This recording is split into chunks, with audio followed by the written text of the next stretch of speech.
আমার বোনরা শুনছে তো? বিবাহিত ভাইরা শুনছেন তো? তোমরা অবিবাহিতরা শুনছো তো? আমি তোমাদেরকে আজকে এমন এক গল্প শোনাচ্ছি গতকালের, যেটা তোমার সারা জীবনের শিক্ষণীয় হতে পারে।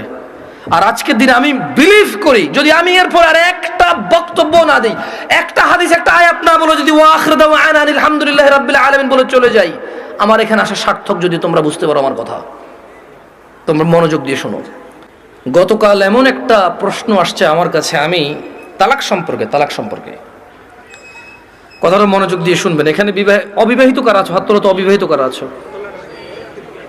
ঠিক আছে। আরে হাসার কি, যে এই বাঙালি যেটাই কই এটা হাসে, কি দুনিয়াটা কৌতুক বানাবে। অবিবাহিত কে আছে এটা কি হাসার কিছু হয়ে গেল? কি মানে বুঝলাম না জিনিসটা। এইটাও হাসার কিছু? ভাই আমি এখানে বললাম যে অবিবাহিত কারা আছে, সবাই হাসা শুরু করতে, মানে কি কি কয় শরম পাইছে? আপনাকে বলছে ওরা শরম পাইছে? কে বলছে? জবাব দিয়েছেন কি এখানে?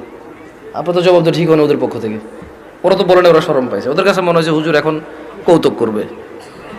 বিবাহিত যারা আছো হাত তোলো তো। মাশাআল্লাহ, তোমাকে বসেন।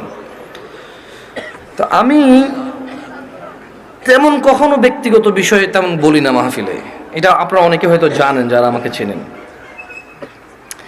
গতকাল আমার কাছে এক প্রশ্ন আসলো তালাক বিষয়ে। আমি বেশিরভাগ সময় অ্যাভয়েড করি তালাক বিষয়ে প্রশ্ন। এমনিতে আমি নর্মালি কোনোদিন কোনো ফতোয়া দিই না।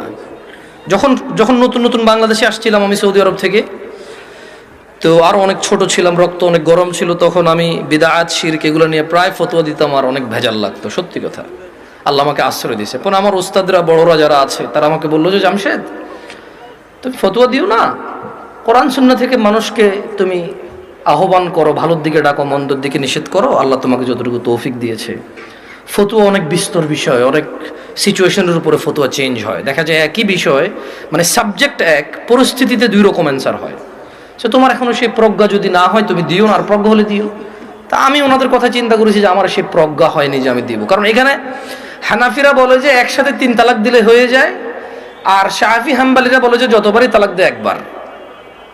এখন যারা হানাফি নিজেদেরকে বলে, ওনারাও কিছু দলাইল পেশ করে, আর যারা শাফি মালাকি আছে বা আহলে হাদিস সালাফি আছে, তারাও সূরা বাকারার মধ্যে যেমন আত-তালাকু মাররাতান, তালাক 2 বার, মানে 2 দফায়, এভাবে দিয়ে বলে। তো আমি চিন্তা করছি এটা বড়দের বিষয়। কার বিষয়? এটা আমার ম্যাটার না, আমার এত জিম্মেদারি নেওয়ার এখনো অতটুকু যোগ্যতা হয়নি। তো বেশিরভাগ তালাকের যখন প্রশ্ন আসে, আমি বড় বড় আলেম যাদেরকে চিনি, যেমন আমি সৌদি আরবে ছিলাম, তাহলে বেশিরভাগ যাদেরকে আমি চিনি